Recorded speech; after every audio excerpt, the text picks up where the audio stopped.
Good afternoon, everybody. Happy Monday. I don't have anything off the top, so I see our friend is tardy. So, Sean, go ahead. Sure. I guess a few places to start, but Russia. Vladimir Putin has won, according to Russian officials, a very resounding victory. Does the U.S. have any comment on either on the margin of victory or more generally on the election conduct? You know, Sean, I was on the edge of my seat. It was such a nail biter.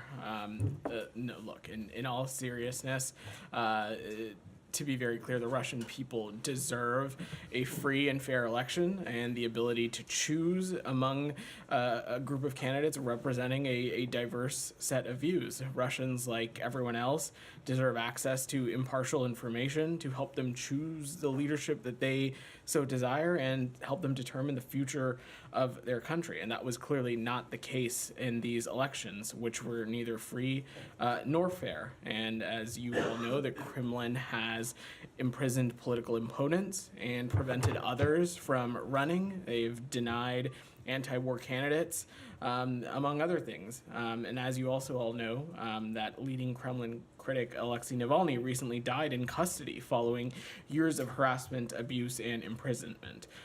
So this election occurred in an environment of intense repression and imprisonment, and ultimately, though Vladimir Putin is likely to remain the president of Russia, though recognizing that is certainly not any excuse for his autocracy.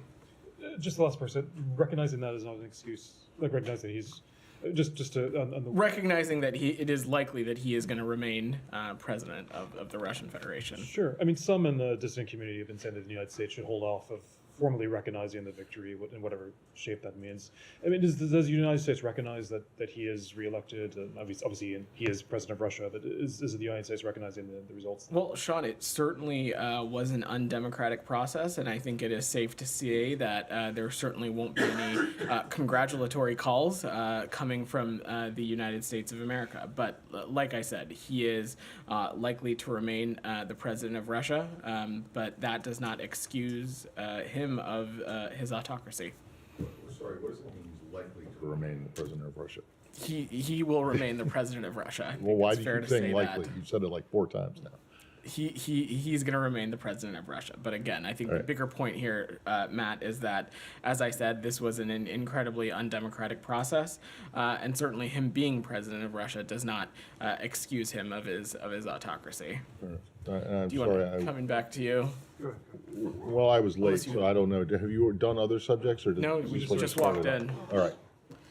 I have other subjects, but since I was late, I'll let others go first. In the spirit of politeness and democracy. Anything else? Okay. Before we pivot away to a different topic, I will go back to the Associated Press in case, unless anybody else has elections on Russia, which is the last thing we were talking about. Okay.